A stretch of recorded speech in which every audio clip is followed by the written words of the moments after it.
At a major Hollywood studio, in a corner office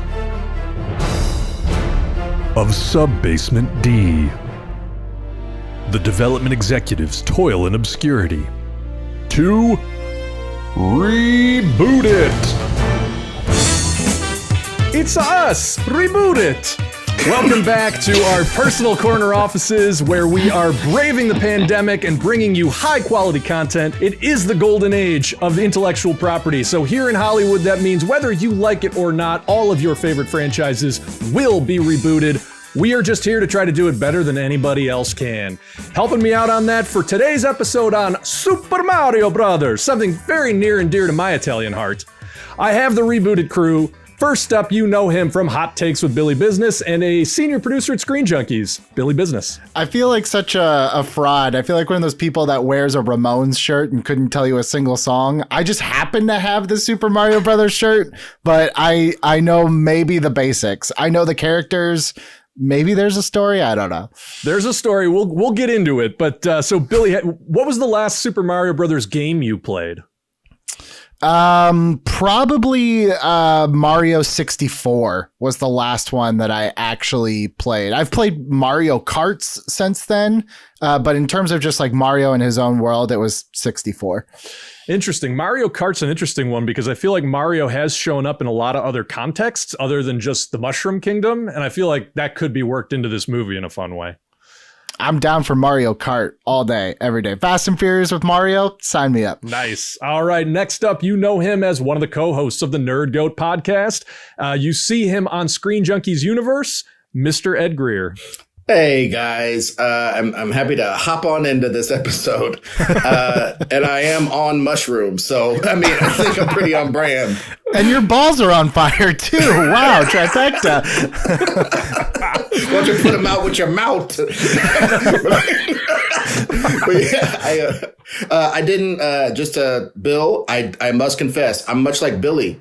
I didn't play the game. I was a Sega kid. Ooh. I was always Betamax when it was VHS. I was Sega when it was Nintendo. I wasn't HD never Pepsi DVD or Coke guy. because I'm not insane. What did you say, Billy? So you're an HD DVD guy? Oh yeah, nah. Check out these laser discs. Well, so yeah, that just I wasn't a kid of Mario, so I think I'm coming at it with basically as fresh a perspective as Billy. I think that's great. I can't say that I'm a huge Mario kid, but I was definitely obsessed with the first 3 Nintendo games. Ed, let me ask you, the Super Mario Brothers original movie with Bob Hoskins and John Leguizamo, what do you know about that? I know the plot, and the fact that it has one blows me away. Blows me away. Like it's got a real plot about like extra dimensional stuff. Yeah. And I was blown away. Somebody told me the plot, and I sat there like a child listening to a story, like a bedtime story. Have you ever seen it? I've seen bits of it, mostly just the Dennis Hopper parts. You know, I thought he was going to go Blue Velvet on their ass, but he didn't. Well, let's bring into the conversation the last of the Rebooted crew, one of the co-hosts of Nerd Goat, Ron Swallow. Hey, you guys, I got out of the Mad Max Matrix, and I'm back to normal. I've got my hair, my regular Spider-Man shirt. I'm normal now, guys. You've got sleeves today. I'm sleeves. Well, maybe we'll be so distracted by your physique now, Ron. Thank you so much. I know. I understand. Farewell to post-apocalyptic Ron. Maybe we can get back to some normalcy after being lost in the Matrix. So, Ron, were you a Mario kid? I did play many of the Mario Brothers games. I have to admit to you, and Ed knows this, I am terrible at video games. Terrible. So I'm not one of those kids who beat the game, like could do the fast thing. I think I beat Super Mario Brothers 1.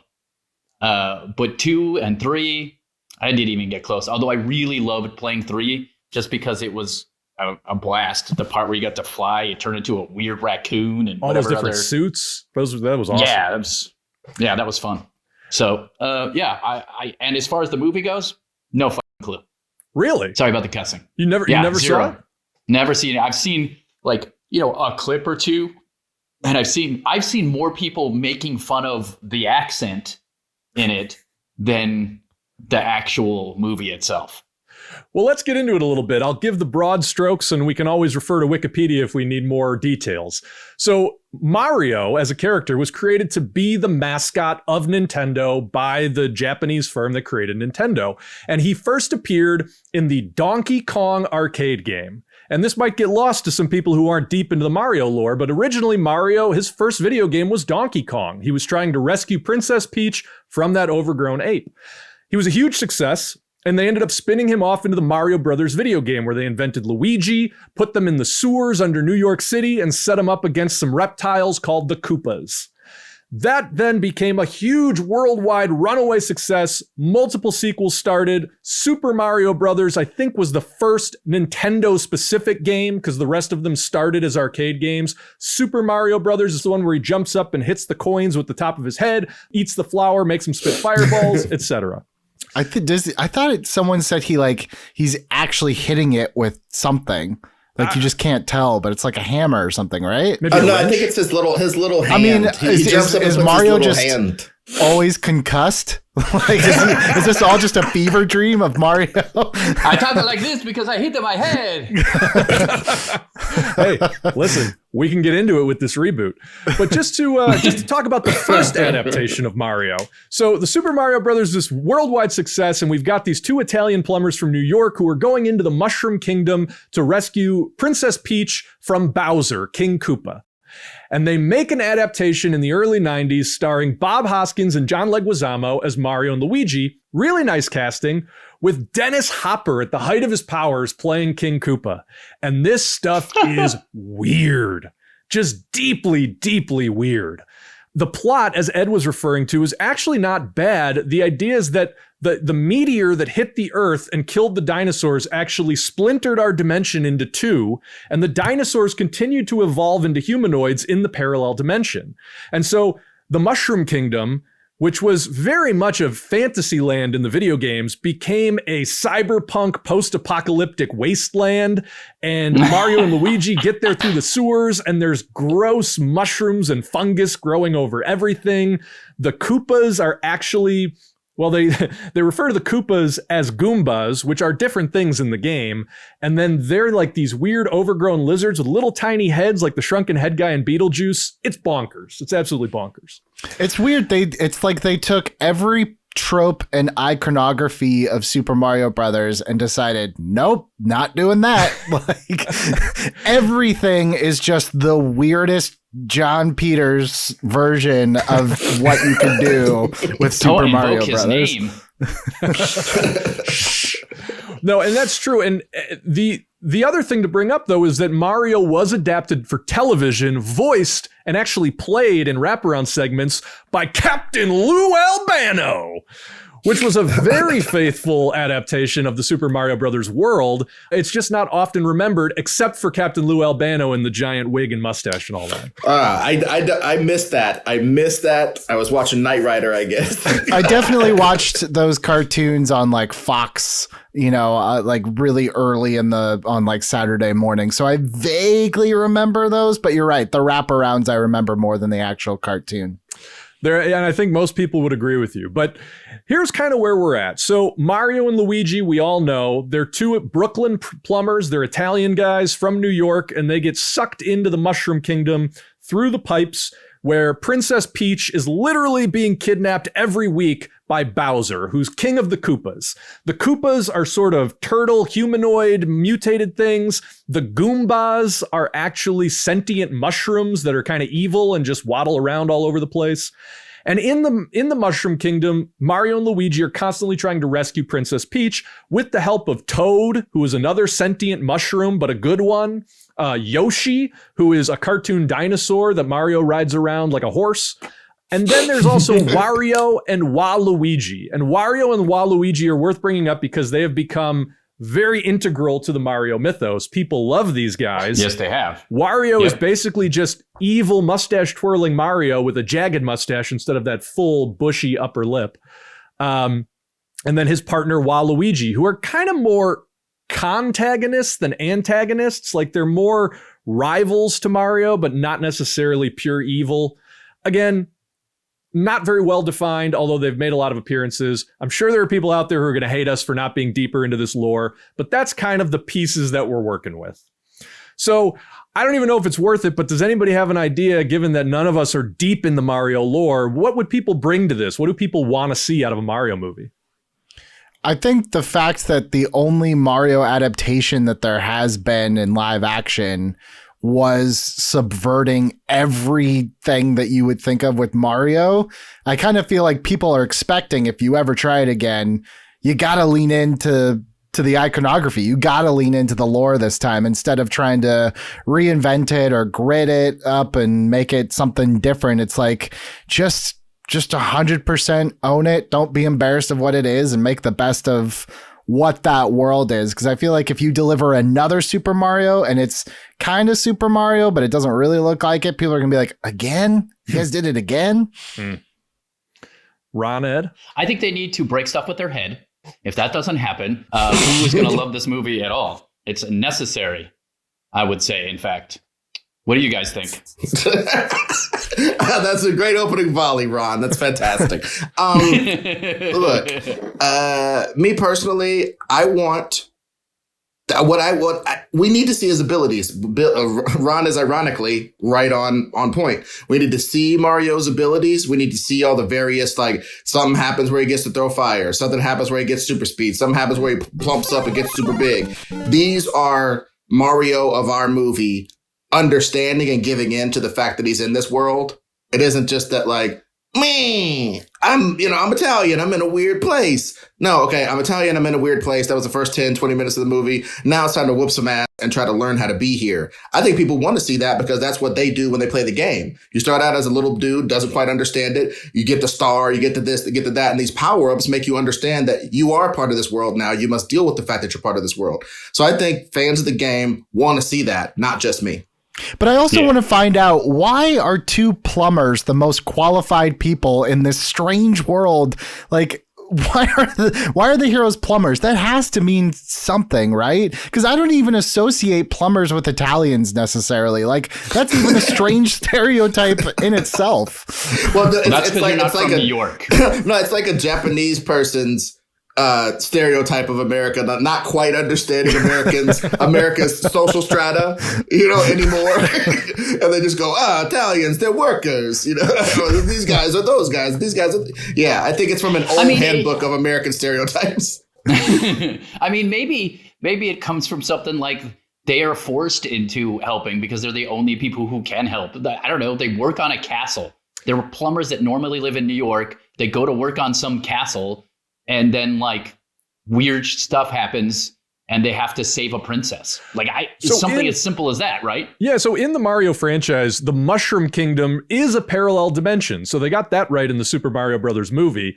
And actually, I didn't even know this until I did a little bit of research, but one of the widely considered greatest video games of all time is Super Mario Brothers Galaxy, where they really expand the idea of, like, the extra dimensions and the extra planets. And Mario has, like, an intergalactic adventure where he's using star portals, the star that usually gives him the ultra powers to run through anything.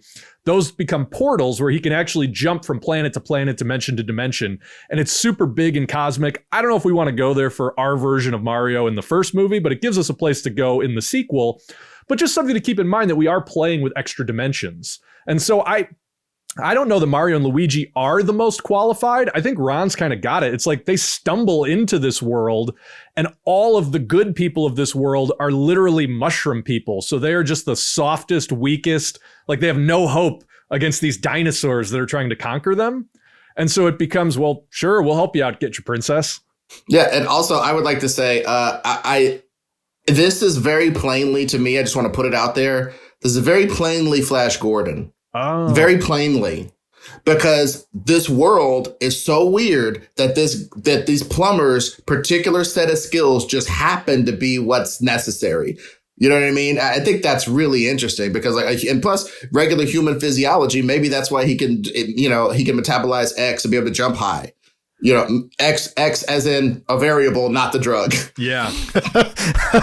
Look, I mean, think that ecstasy is a lot like just getting a star power and being invincible for a few minutes, right? Yeah, we don't know that, like, within this different universe where if you eat a piece of that mushroom, you don't get some super strength out of it. I mean, do you lean right? into kind of like, I mean, it's all a metaphor for drugs. I say yes. Like, do you lean into like Seth Rogen as like a Mario and like a Jonah Hill as like a Wario? Like, do you just go for it and do like an Apatow Super Mario, or do you try to play it more straight and classic? Because I wonder, like, fans of this stuff, are they not looking at this point to have it like made fun of or kind of poked fun of like we did with He-Man? Are they looking more like, just give me the straight adaptation? I don't know. I don't know why you couldn't do a little bit of both, right? I mean, isn't that what you always want to do? Is just a little bit of poking fun of the things that you love, but also paying homage to the things you love. Well, right? I think Detective Pikachu is probably instructive here. Because that's a movie that was able to create a fully immersive alternate reality, not make it totally computer generated. There's human actors in it, but still just embrace all the crazy weirdness and visuals of the franchise.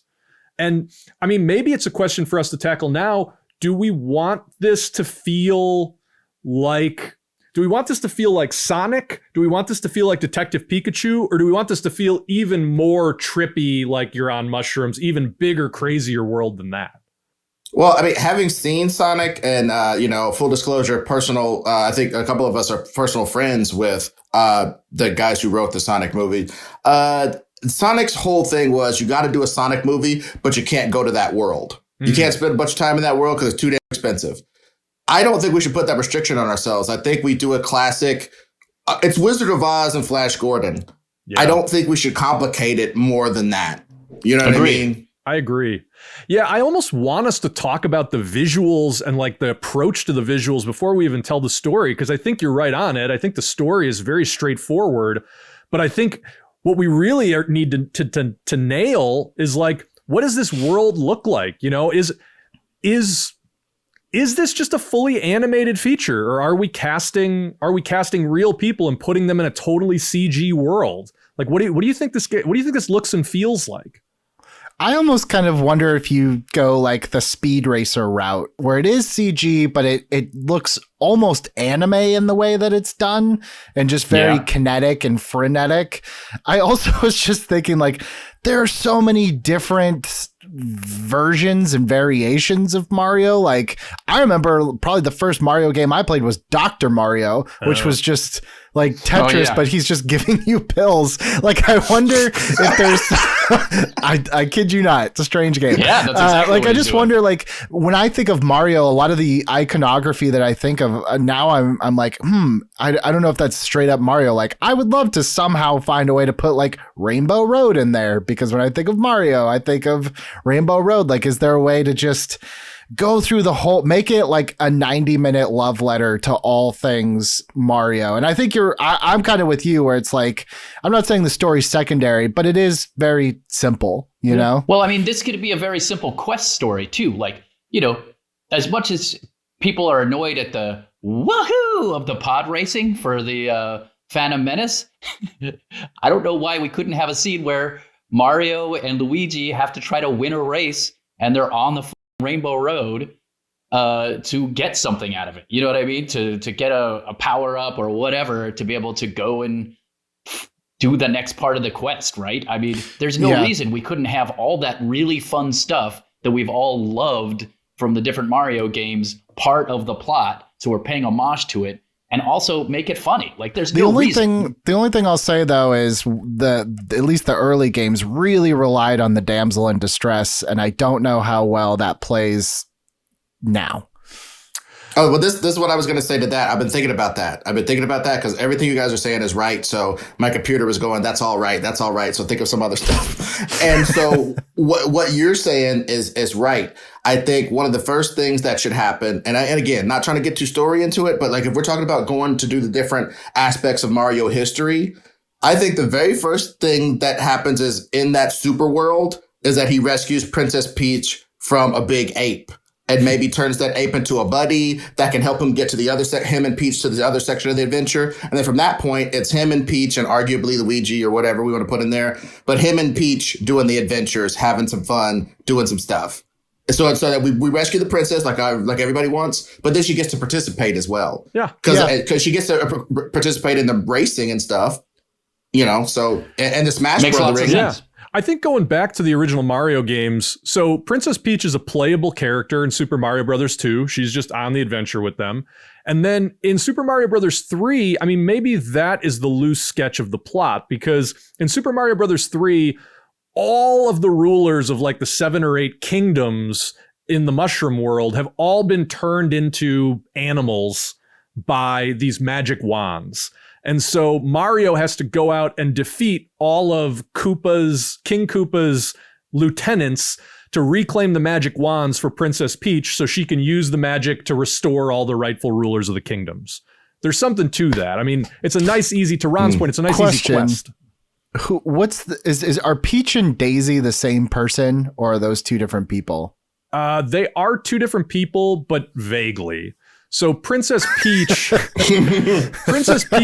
is the princess in Mario. Okay. Daisy shows up in like 2 or 3 of like the original NES and SNES games, and then has since become sort of a supporting character. I almost want to say she's like Luigi's love interest. Yeah. Well, 7 brides for 7 brothers. And we should definitely have Daisy in it then. Well, yeah, I think we have Daisy in it if we have Luigi in it. Yeah. And there's also a way to think. There's also a way to think of the story as like, I don't want to say Wreck-It Ralph because I didn't really watch that movie, but I like it though. Like him falling into the internet being a metaphor or a nice parallel to Mario going into the Koopa world or whatever. Just like the things that happen to you when you're in a whole new environment and the learning curve therein. That, as you can tell, I'm really obsessed with that. I mean, and part of the quest could be like, maybe they have to do something to get a wand and they need 4 people to do it. And so they get Luigi and, simple as that, right? Are we keeping this simple? Well, I'm almost wondering if when they fall into the Mushroom Kingdom, are Mario and Luigi separated? And so like the first half of your movie is the brothers trying to find each other. And then when they're together, they team up to beat Koopa, I almost wonder, like, I don't know, maybe this is a bad idea, but I'll throw it out anyways. Do you do like, that movie Enchanted with Amy Adams? And do you do it the other way around where the end, like they know this Mushroom Kingdom so well, and then having like the final battle is in New York, and it's just like this, the Star Trek Voyage Home kind of thing, where it's the fish out of water. I don't know if it's too overdone, but it could be just like a fun reversal. I mean, I think that makes a certain amount of sense. I think that the idea that like Koopa's magic and the Mushroom Kingdom are going to threaten our world is a nice level up of the stakes. Right. Well, yeah. I like the threatening our world or whatever, but I just think one thing we can do to differentiate this is not to like cut too many corners, because John Peters has money. Let's spend his money.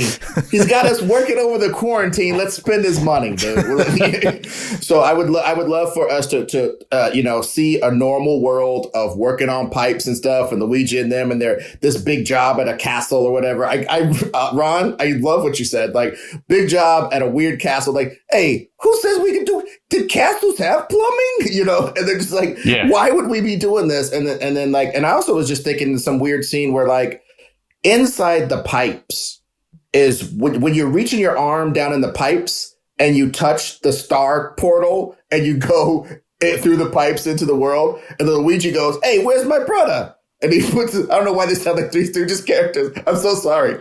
But sounds and great. then Luigi comes and goes, where's my brother? Yeah, but you know what I'm saying? brother? Like there's a faint glow coming from the pipe where your brother just was. And so you look down at it and get sucked down in there too. Because at some point in some plot that I don't know about, some star portal got put in the pipes there. Or something that represents the same thing as a star portal got put in the pipes, got lost. And now these guys discover it on accident. That makes me think, maybe the question of this movie is exactly what I already asked, which is why are these plumbers of all people heroes? And maybe it's like no one called them to help. no one would ever call them to help. They're Yes. the ones that set out on this journey because everyone else has failed. And maybe that's like a fun way to get some cameos. Maybe you get like Captain Falcon or someone from Star Fox and they're like, I'll find her, don't you? Like Gaston almost, you know? And it's like the only person left is like the lowliest one, which is just the little plumber. This could be like an origin story of how Mario became like the hero, you know?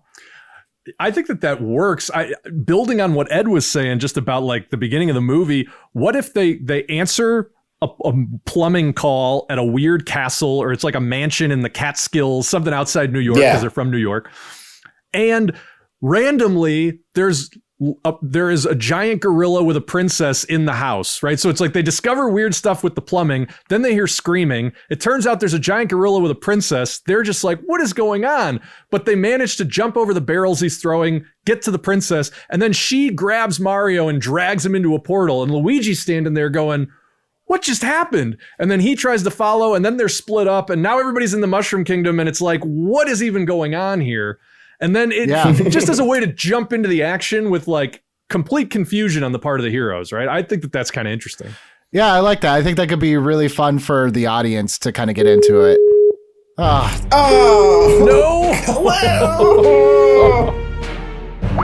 Did I hear somebody mention my money?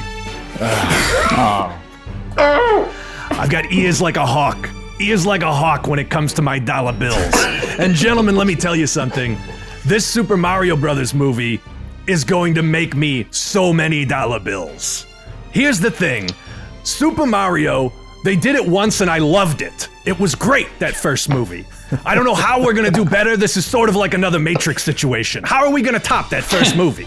Well, let me tell you what I think will do it. I am going to get Jim Carrey back to reprise his role as Dr. Robotnik as the villain of this movie. Because that's how video games work. The best villains can be your villain and no matter what you're doing. This is nonsense. This is video games. So gentlemen, find me a role for Dr. Robotnik as played by Jim Carrey, and we'll all make I'll make $1 billion. You guys will make your nominal paychecks. Goodbye. All right. Okay. Is that even legal? I mean, Sonic and Mario have had team-ups in video games, I think. I think Nintendo owns Sonic now, right? Oh, maybe. If that's the case, let's just pretend that's the case. I'm fairly sure. I mean, I'm sure I'm going to viewers do can a get quick rights. Google search. This is yeah, ridiculous. you Google Ed. I'm almost positive at some point Nintendo picked up a lot of the characters of Sega. It was either Nintendo or Disney. One of the two. Either way.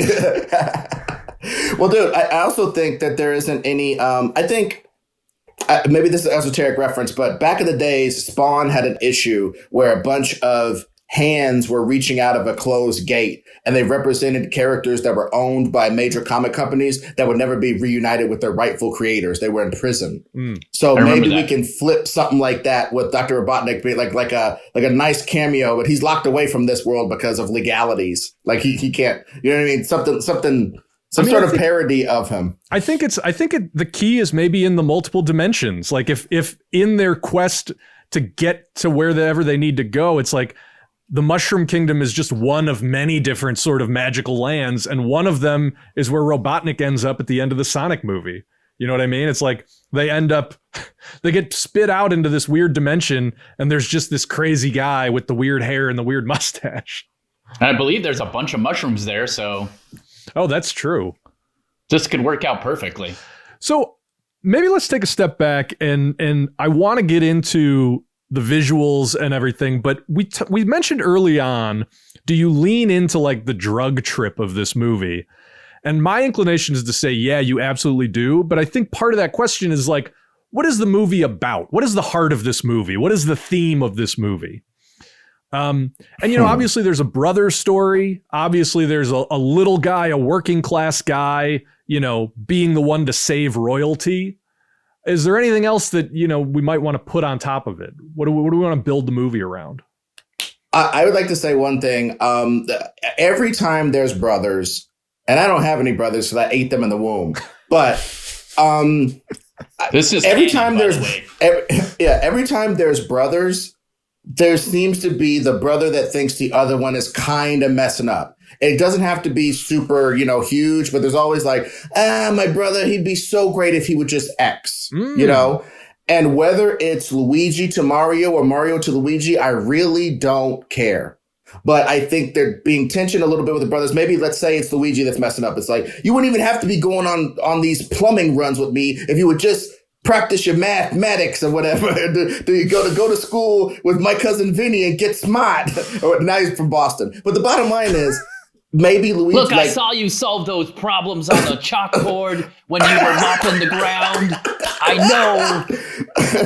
But maybe Luigi isn't living up to his potential, and he's just sort of coasting along on the family business or whatever. And Mario thinks he's better than that. And maybe Luigi, over the course of the adventure, in the process of getting back to Mario, reuniting with him, overcomes some personal demons. Well, I mean, and maybe Mario isn't himself very ambitious. You know what I'm saying? Because I think somebody who's a plumber, a lot of times, they're very practical about life. Life is taking crap. Life is making sure your crap go away. You know what I mean? It's not like this big complicated thing. So and then you maybe go home, over the you have course a beer, of this, you hang out, you're fine. Yeah. Yeah, and maybe over the course of this adventure, Mario discovers more of a sense of wonder and how big and crazy the world can be, because he's literally put in a big, crazy world. And maybe him being the champion of a big, crazy world is something he'd never see himself being. And then he must do it, though, to save the world. I think love those that. are simple arcs. I think that's great. And sorry, Ron, just one thing. I think what's cool about that is it does fit in with the drug metaphor of like they both need to expand their minds. You know what I mean? It's like they both need to start seeing the world as bigger and more interesting than what they currently see it as. That's pretty funny. I love it.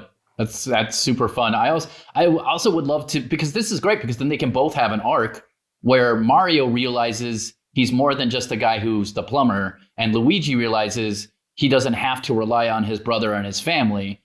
He can, do things on his own as well. Or Luigi realizes that at the end. And that's through the brothers coming to enjoy each other's company and like get along overall in the end. That's actually like, we are now making a heartwarming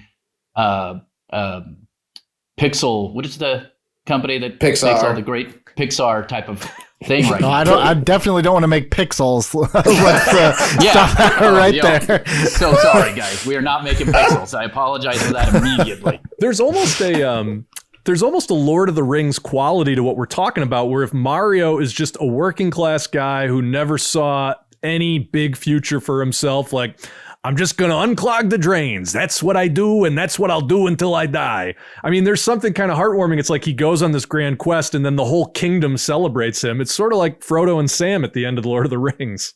It really is. We have stumbled onto something kind of like inspiring and cool. Look at you guys. Oh, yeah. And one addendum I would like to make to the plot, I've been thinking about it. Yep. What if they go to the castle and the castle is owned by somebody that looks suspiciously like Dr. Robotnik or something, I don't know, who has an actual just regular plumbing problem. But the whole reason why this Dr. Robotnik person got into this castle at all is he's trying to find something hidden in that castle that is a special magical thing. And he can't find it. And he's never been able to find it because it's hidden in a freaking pipe. Okay. He's never even thought to look in all the pipes. So let me build on that. What if you never actually meet that guy? It's an abandoned castle, and the caretaker calls Mario and Luigi. And when they go in, there's just a giant painting of him on the wall. But it's like he's gone because it's in the continuity, you know? Nice. Yeah. Nice. And then we don't have to pay Jim Carrey $18 million just to show up for the film. See, we're saving a little bit of the boss's money. Peter should love that. But yeah, but also, and just last things last, I think one of the first things that they encounter, or rather that Mario encounters when he falls down in there, is the adventure with the great ape. Yeah. You know what I'm saying? Yeah. He has to have an adventure with the great ape and save Peach. And then Peach becomes our exposition character to be like, yo, we got a long trek to get back to my kingdom to do X, Y, and Z, and you are my official consort. And at the same time, she's like protecting him versus stuff in the world because she understands the world better than him. Yeah. But then he starts to learn more and more and be like, I can get my John Carter on. Check me out. Boop, boop, boop, boop, boop, and get big and all that stuff. Yeah. Is there a reason we keep calling it Great Ape instead of Donkey Kong? Is this like calling the Super Bowl the big game or something? Hey, we can't afford these licensing. I mean, we own Donkey Kong if we're working with Nintendo. So yeah. Donkey Kong. Also, and Donkey Kong can become. He's gotten less villainous over time. He's become humanized with his kid Donkey Kong Jr.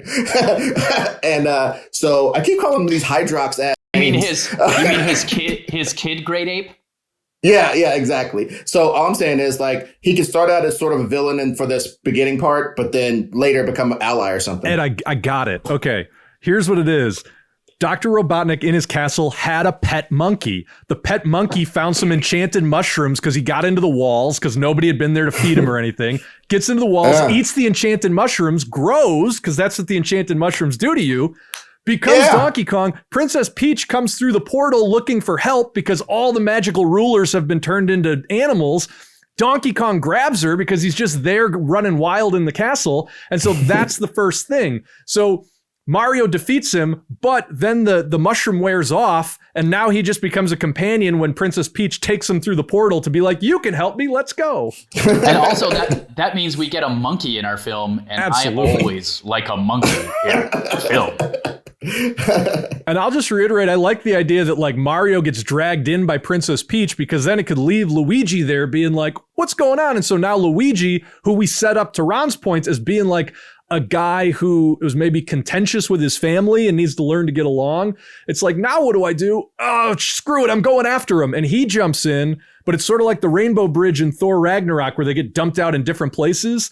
So now it's like Luigi can meet up with Yoshi and like have an adventure on his own while Mario gets the download from Princess Peach on everything going on in the kingdom. They meet up halfway for the final assault on Bowser. And then, whatever the machinations just make it so that Bowser's plans are threatening Earth by the third act. Nice. Yeah, dump Luigi out into his haunted mansion and let that kind of whole story play out. Because didn't he have his own game, Luigi's Haunted Mansion or something? Yeah, it just came out recently. It's very fun. Give Luigi his due. Oh, what? Somewhere Rainbow Road. I don't care where. Find a place for it. Well, what if, Billy, to your point, what if in the third act being set on Earth, that's where the Mario Kart race happens? So it's like they get back to Earth, but now the magical forces are like infecting our world. And so they jump in some cars, but they turn into weird cartoon cars. And now the race is on through the streets of New York as New York all around them is transforming into like mushrooms and wild stuff. Oh, that would be awesome if the real world starts turning into Nintendo world and some guy's like, hey, and then throws a shell at you, you know? It's like the agents in the Matrix, right? Like Matrix, definitely. They start turning into like the little Koopa turtles and then throwing banana peels and stuff. It's like the weirdest third act fight. And it's funny too, because maybe they think they're pulling out a gun to do something. It's just a banana. Oh, totally. I like all of this. Does anybody else have any interesting plot ideas before we move on to casting this beast? The plot seems fairly straightforward. Did we ever figure out like, is this live action / CGI? What did we land on? I loved the Speed Racer. I'll just say that your Speed Racer thing. I think that, it's not quite the same approach. There was some stuff about their approach in Speed Racer that didn't work, but largely I kind of love that idea. Yeah, I would agree. Like mostly live action, but with a CG backing that's strong, so that it kind of feels otherworldly, and you have an excuse for it to not feel perfectly world because it's a video game world. Yeah, my own personal caveat. I just to save the boss a little money, because I know he's been actually texting me privately while we've been talking and then been like, I know it was you, Greer. I know it was you. He's trying to give me a Fredo kiss over the phone. Okay. So in an attempt to save a slight bit of money, I would just like us to consider sort of a Jumanji aesthetic, but pushed. Like a tree is a tree, but it's sort of real fluffy at the top. You know what I mean? And a castle is a castle, but it's like big windows that couldn't take place structurally. And you know what I'm saying? Just pushed, like a beautiful version of the world, but pushed. Just warp that a little bit. So you could still build like actual interior sets, and you could still build props. It doesn't have to be all CGI. Right, but they would be enhanced by CGI things to you know what I mean? And like Billy's talking about the Rainbow Road and then like get in the cars. Even if we did that scene in the regular world, rather in the Mario world and popped it out, it's different enough. And if you saw anything from Speed Racer in the real world, you'd be like, what the hell? Look at that thing. So like, yeah, I think pushing it just a little bit would be great. It would save the boss some money, but it would also give us our own aesthetic and us in the stuff that we want to keep Nintendo faithful. We do that, like the blocks and stuff. Okay. I like it. He's going to make some coins with his head for sure. He's going to get some coins with his goddamn head. Oh, he definitely, I mean, he needs to eat a mushroom and grow gigantic. He needs to eat a flower and spit fire. He needs to maybe get a raccoon suit so he can fly. I mean, he needs all that stuff in this movie. Dude, yeah, and I love his different outfits. Oh, his different outfits. I don't want to sound like a fashion plate because it's quite obvious I'm not. But boy, that white jumpsuit. Ooh, he looks like another bad creation in that. It's pretty awesome. Yeah, I like it. All right, so let's move on. Who is our cast? And I would just say, we definitely need Mario and Luigi. We definitely need Princess Peach. We probably need at least the voice of Bowser. And then if there's anybody else that we want to add into the cast, maybe it comes up. Oh, Toad. I mean, we haven't really talked about Toad. He's always had a very straightforward role in the games. Like, he is Princess Peach's advisor, and he becomes Mario's Jimmy Olsen. But again, I think we would need at least a voice of Toad. So... But what is I just missed the I don't want to cut off our casting conversation, but the one thing I have missed, what is the villain trying to do sincerely? We don't have to be all worried about gravitas and how Homeboy stops the villain's plan, but like, is the villain's plan to bring Koopa World to our world, and if so, how do we differentiate that from the previous movie? I think his plan is more conquest, and so I think his plan is more. He knows that there's all these different dimensions out there, and there's Sonic World out there, and basically it's all the different video game worlds, right? Our world is just one of those dimensions, and the idea is that you can travel through them with the star portals. I think his ultimate plan is like he wants to conquer all the dimensions, and so I love that too, because I love the idea at one point he's looking through different dimensions that he can see through whatever way he can see them. And he sees the Teenage Mutant Ninja Turtles one, and he's like, maybe I'll skip that one for now. It's a little too tough for me. Well, and I think you can maybe MacGuffin that a little bit, where it's like the rulers of all these magical kingdoms have access to the star portals, and that's how Princess Peach gets to Earth.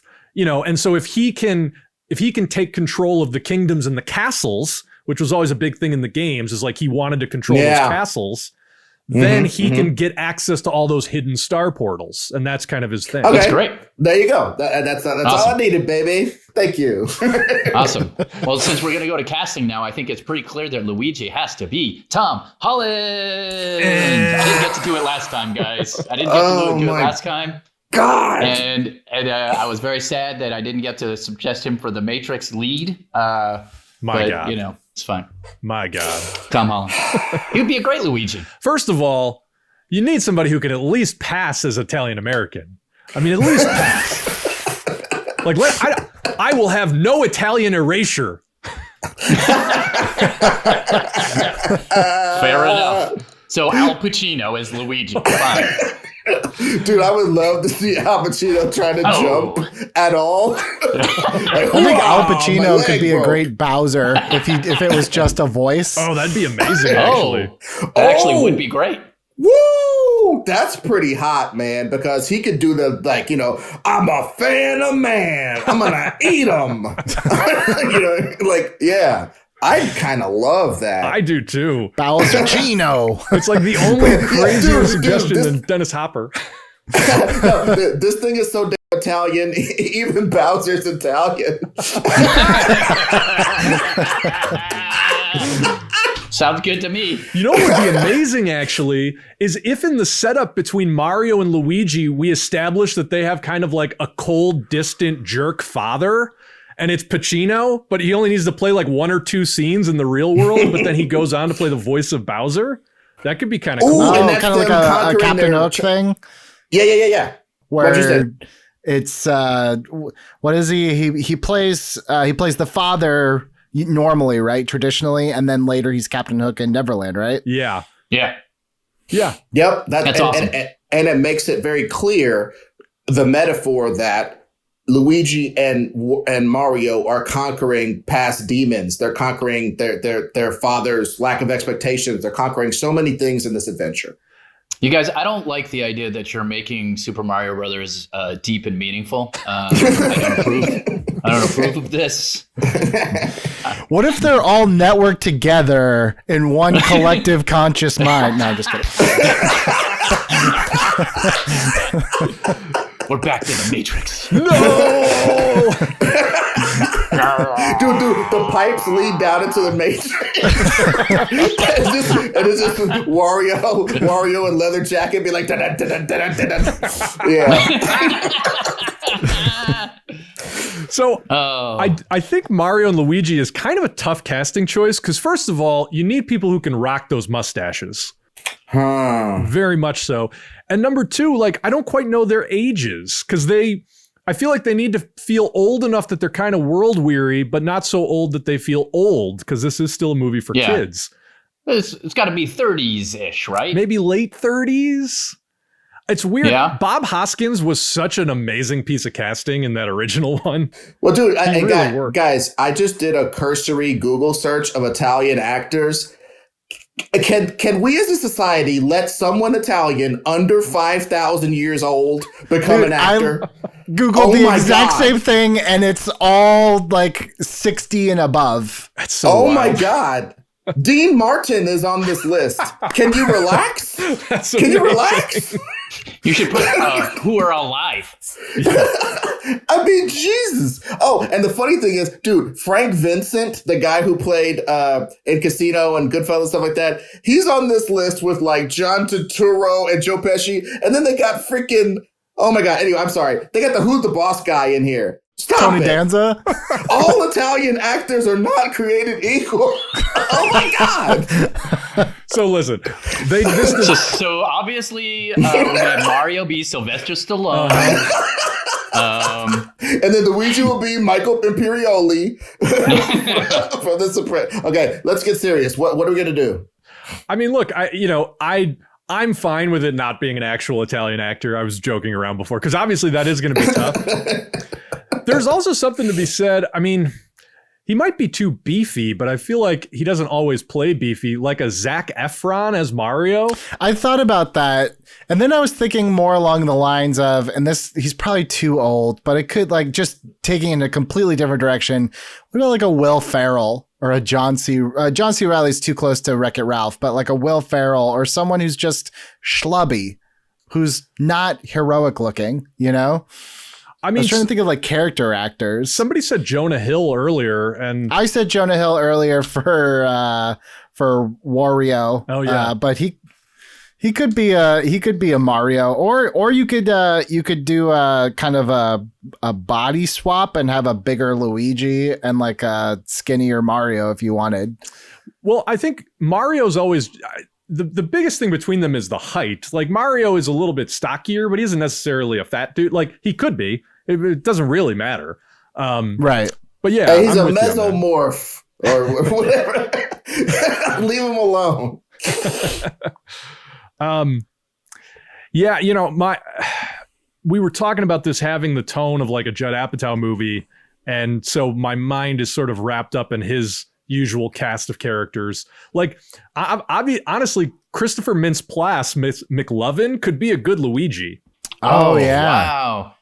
What about like a Joseph Gordon-Levitt as a Mario? Oh, I can see him for either, honestly. But yeah, I love it. I love that sort of thing. I think he could rock the stash with the right That's what I was thinking. Yeah, absolutely. Oh, yeah, dude, the stash is winning me over, actually. I'm putting the stash on him in my mind, and it is fantastic. Yeah. I think you're right. Yeah. I'm also thinking of his character in Don John, where he plays like a Jersey Shore meathead.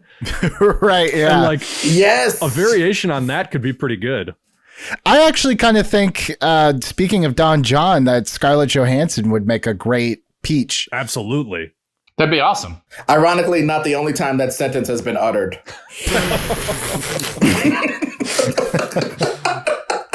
Okay. Man, if she could play a tree, I think she could play Princess Peach. No, she's going to come in for the audition and be like, guys, this Peach thing is great, but it's not a big enough challenge. I'd like to read for Donkey Kong. She's like, I'd like to be an actual peach, if possible. The fruit. What about, he's come up a few times before. What about John Mulaney for either Mario or Luigi? Oh, John Mulaney's great. You know who I'd like to get for Luigi, honestly? This is so crazy, but like, I'd like to get Pete Davidson. I was thinking for that. Luigi. I was thinking that.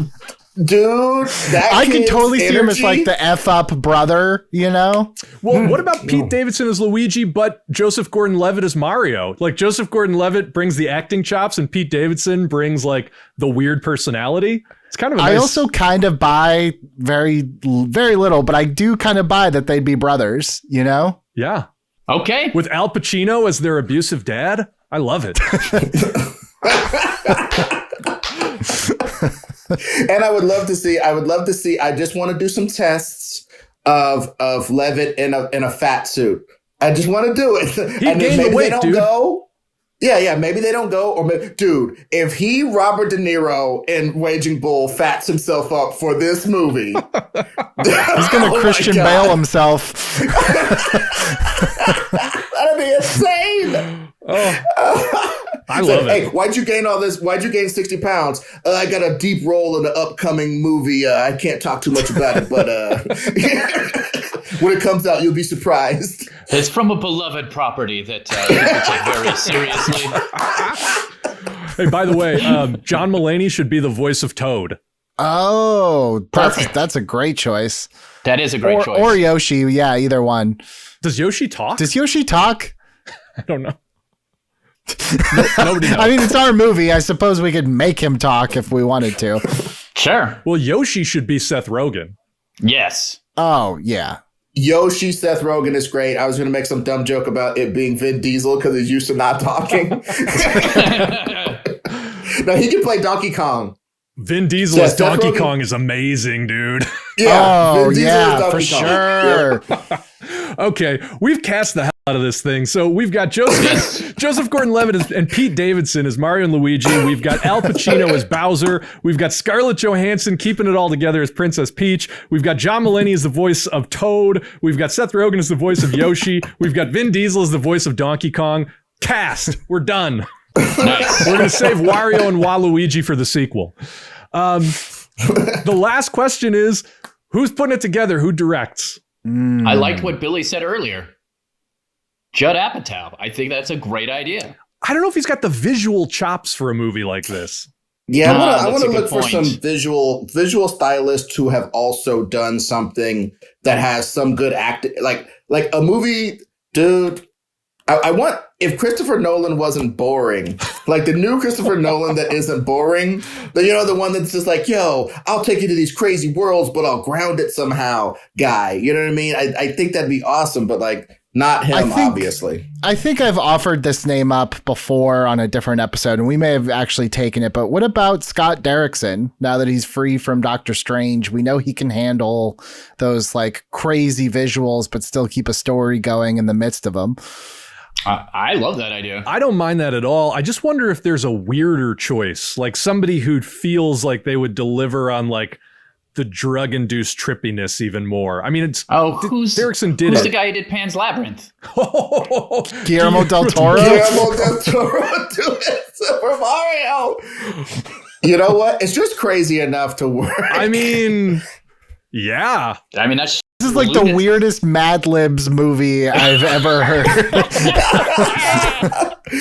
What if we split the difference? With somebody with a good vision that isn't quite as dark as Del Toro. Yeah. It isn't quite as poppy. But you know what, Billy? I'm going to put. I think we do our best when we come up with a pool of candidates. I want to put Scott Derrickson down as a sincere in the pool of candidates, because I do agree with Billy's assessment that like folding reality on itself. I'm sorry.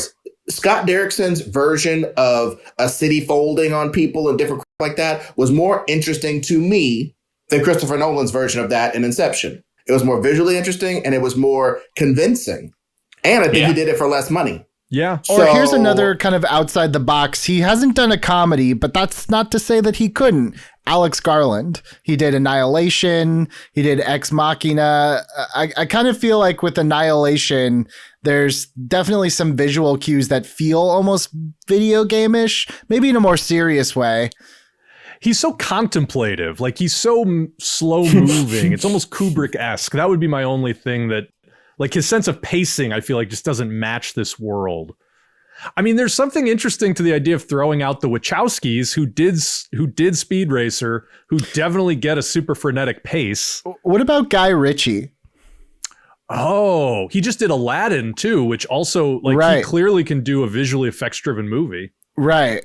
And he kind of has that frenetic pace. And he's funny. And he's taken property, like I think of like Sherlock Holmes, something that maybe is usually presented a little bit more dry, and he brought this very frenetic, kinetic energy to that property that's usually not associated with it. I think there's a lot to that. Yeah. The other one that I was Billy, I know you like this guy. I don't know if you'd like him for this property, but Panos Cosmatos, who directed Mandy.